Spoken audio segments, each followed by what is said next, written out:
সুন্দর হয়েছে আর গন্ধটা দারুণ বেরিয়েছে। এটাই হচ্ছে দুপুরবেলার আজকের আমাদের খাওয়া দাওয়া।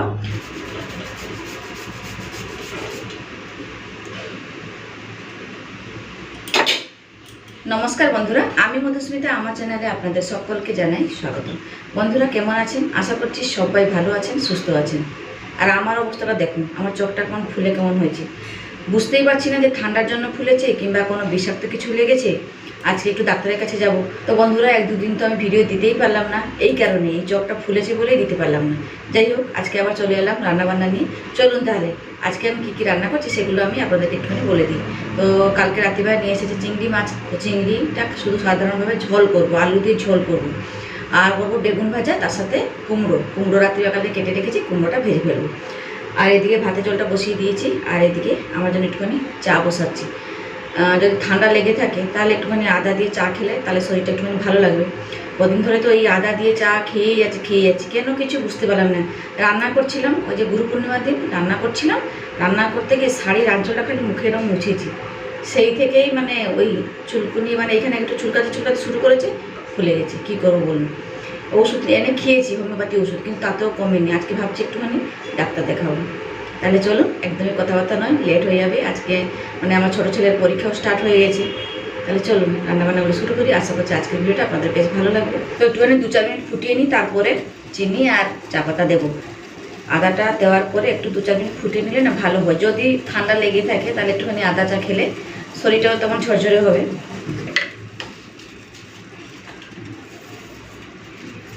অল্প চিনি দিচ্ছি, চিনি বেশি খাওয়া একদম উচিত না।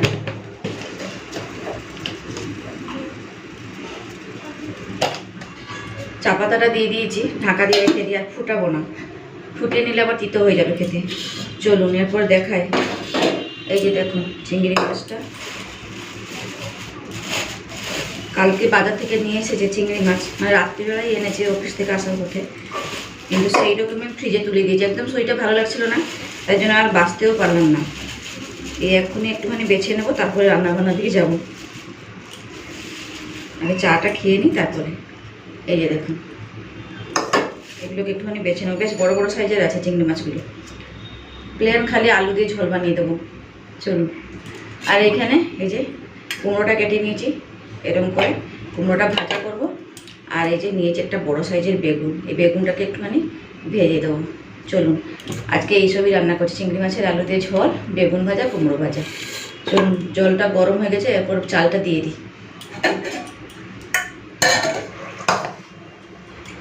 তো কুমড়োটাকে এখানে ধুয়ে রেখে দিয়েছিলাম, আর এই চিংড়ি মাছটাকেও বেছে বুঝে ধুয়ে নিয়েছি।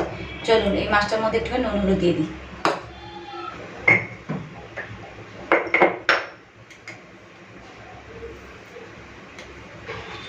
চিংড়ি মাছ বাছতে বেশি সময় লাগে না, কিন্তু কি বলুন তো, যে পিঠে মানে ওই যে শিরাগুলো থাকে না, ময়লাগুলো, কালো শিরাগুলো, সেইগুলো বাছতে একটুখানি সময় লাগে, আর কিছু না। তো নুন তো দিয়ে দিয়েছি, এরপর হলুদ গুঁড়ো দিয়ে দিচ্ছি, একটুখানি মেখে রেখে দিই। আর এদিকে তেলটা গরম করতে বসিয়ে দিয়েছিলাম, অলরেডি গরম হয়ে গেছে। প্রথমে ভাজাভুজিগুলো করে নেবো, তারপরে এই চিংড়ি মাছের ঝোলটা করবো।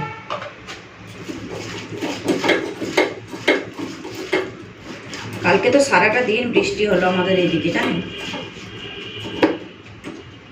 বেশ নুন হলুদ মেখে দিয়েছি, এটা ওই রকমই থাক। চলুন প্রথমে ভাজাভুজিগুলো করে নেবো, তারপরে চিংড়ি মাছের ঝোলটা বসাবো।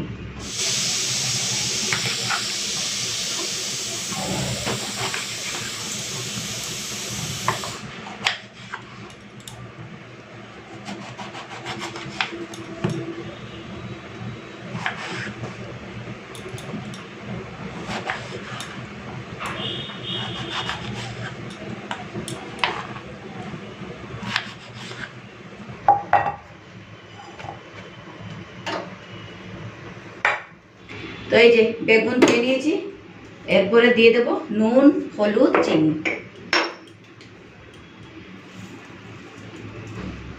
বড় সাইজের বেগুন ছিল তো, বেশ অনেকগুলো পিস হয়েছে।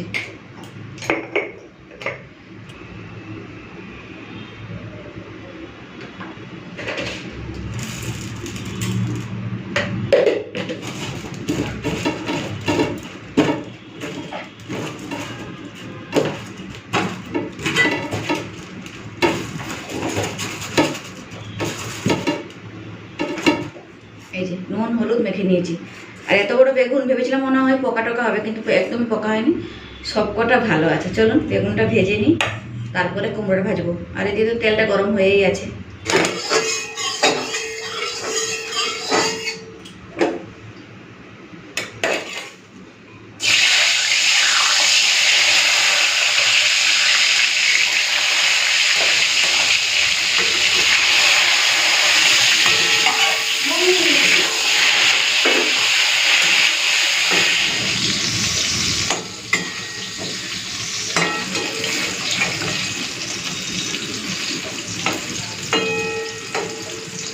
তো বেগুনটা ভাজা হয়ে গেছে, তুলে নিচ্ছি।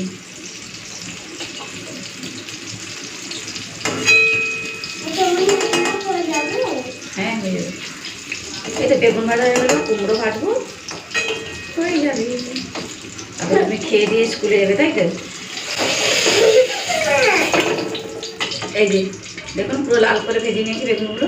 চলো এই তেলের মধ্যেই আমি এই কুমড়োটা ভেজে নিই।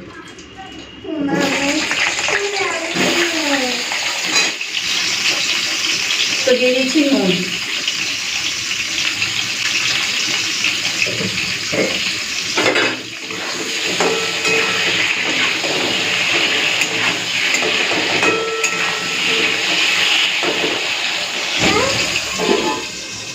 তো একটুখানি ঢাকা দিয়ে দিলাম। আর এই যে নিয়ে নিয়েছি আলু, চিংড়ি মাছ ঝোল করবো, তার জন্য আলু নিয়ে নিয়েছি। এখন আলুর খোসাগুলো ছাড়িয়ে নিই। যতক্ষণ এদিকে হচ্ছে কুমড়ো ভাজাটা, ততক্ষণে আমি এগুলো সব রেডি করে রেখে দিই।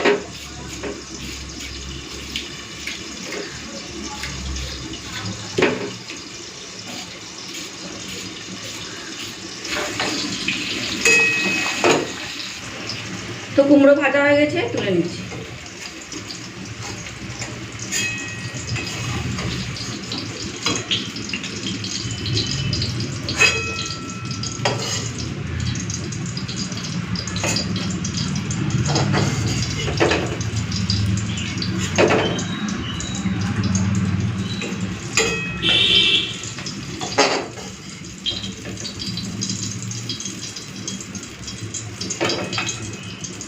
ব্যাস এই যে পুরো লাল করে ভেজে নিয়েছি। তো আলু কেটে ধুয়ে নিয়েছি। তো প্রথমে আলুগুলো ভেজে নেব, তারপরে চিংড়ি মাছ ভাজবো। তো আলু ভাজার সময় দিয়ে দিচ্ছি একটুখানি নুন, আর দিয়ে দেবো হলুদ গুঁড়ো।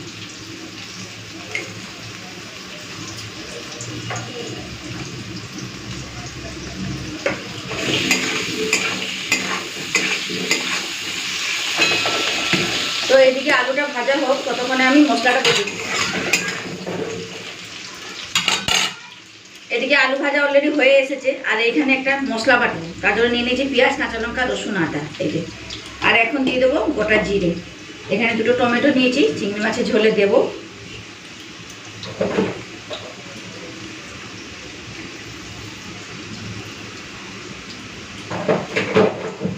আজকে আর শিলে বাটার একদমই সময় নেই, ছেলেকে নিয়ে স্কুলে যেতে হবে, ওর যেহেতু এক্সাম চলছে বললাম। চলুন এটাকে বেটে নিই। আর এদিকে আলুটাও ভাজা হয়ে গেছে। তো এদিকে মশলাটা বেটে রেখে দিয়েছি।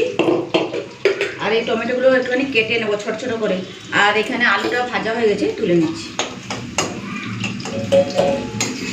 আলুটা একটু ঢাকা দিয়ে দিয়ে ভেজেছিলাম, আলুটা হাফ সেদ্ধ হয়ে গেছে। আর বেশি সময় লাগবে না রান্না করতে।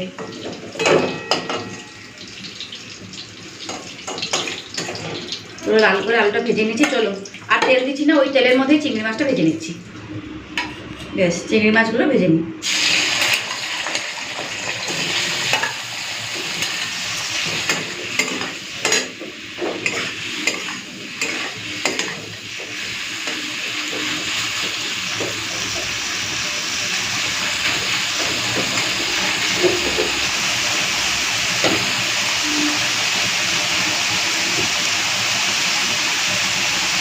তো ছোট ছোট করে এই টমেটোগুলোকে একটুখানি কেটে নিচ্ছি।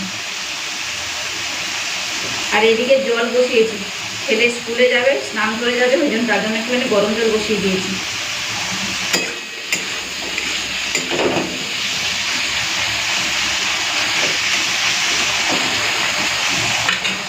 চিংড়ি মাছটা না বেশ বড় সাইজ, যদি একটুখানি মালাইকারি করা হতো খুব ভালো হতো। একদিন বানাবো, মালাইকারি করবো। তুমি টমেটো খাবে?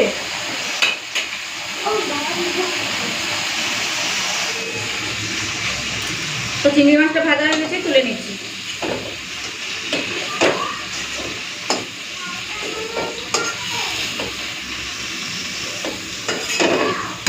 এই যে আলু চিংড়ি ভাজা হয়ে গেছে, এখানে আর একটু সরষের তেল দিয়ে দিচ্ছি। ব্যাস, তেলটা একটুখানি গরম হোক।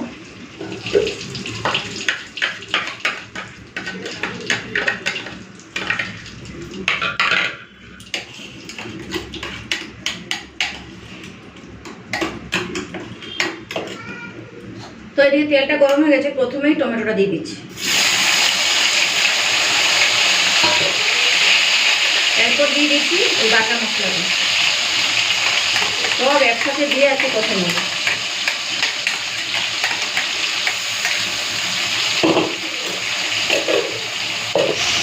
এখন দিয়ে দিচ্ছি নুন, হলুদের গুঁড়ো, একটুখানি কাশ্মীরি লাল লঙ্কার গুঁড়ো, সমস্ত কিছু দিয়ে তারপরে ভালো করে মশলাটাকে কষে নেব। দিয়ে দিচ্ছি একটুখানি চিনি।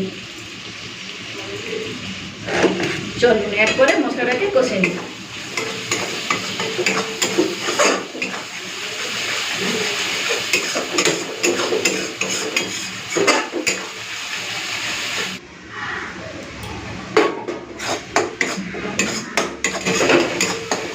তো মশলাটা ভালো মতো কষা হয়ে গেছে, মশলা থেকে তেলও ছেড়ে দিয়েছি।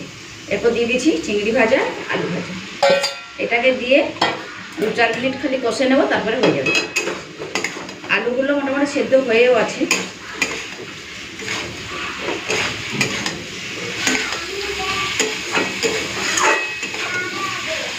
তো এই যে দেখুন, চিংড়ি আলু ভালো মতো কষে নিয়েছি। তো ব্যাস, এখন দিয়ে দিচ্ছি জল।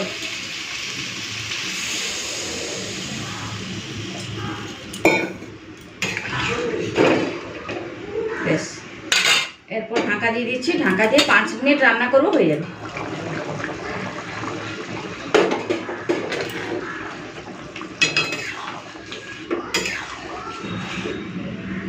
ব্যাস, চিংড়ি মাছ রান্না হয়ে গেছে। একটুখানি এখন গরম মশলা দিয়ে দেবো, তারপরে ঢেলে ফেলবো। অল্প একটুখানি দিলাম গরম মশলা পরে।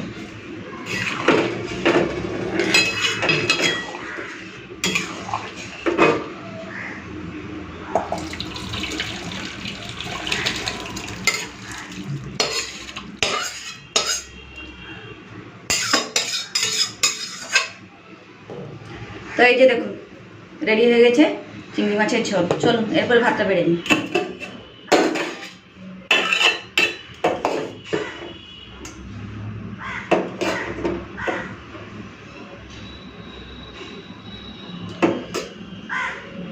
বেশ, ভাতটা বেড়ে নিলাম। এরপরে যা যা রান্না করেছি নিয়ে নেবো। বেগুন ভাজা, তো এখন নিয়ে নিচ্ছি বেগুন ভাজা। বেশ, কুমড়ো ভাজা, একটু করে লেবু কাটতে হবে। বেশ, এখন নিয়ে নিচ্ছি চিংড়ি মাছের ঝোল। খুব সুন্দর হয়েছে, আর গন্ধটা দারুণ বেরিয়েছে।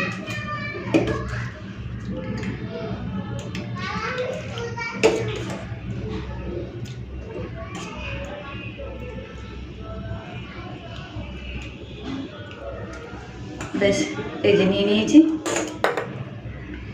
বেশ, নিয়ে নিলাম। এখানে নিয়ে নিচ্ছি এক টুকরো লেবু। ব্যাস, আর কি চাই? এই যে রান্না বান্না সব কিছু কমপ্লিট। বেগুন ভাজা, কুমড়ো ভাজা, আলু দিয়ে চিংড়ি মাছের ঝোল, তার সাথে আছে গরম ভাত, লেবু। আর কি চাই বলুন? এটাই হচ্ছে দুপুরবেলার আজকের আমাদের খাওয়া দাওয়া। তো এখন তো দুপুরবেলা নয়, এখন হচ্ছে প্রায় সকাল 10:30 বাজে। ছেলেকে নিয়ে স্কুলে যেতে হবে, তো ছেলে আর আমি একটুখানি খেয়ে দিয়ে তারপরে বেরোবো। তো বন্ধুরা, আজকে রান্নাবান্নাগুলো কেমন লাগলো অবশ্যই কিন্তু কমেন্টস করে জানাবেন। তাহলে আজকের মতো রইলাম, টাটা।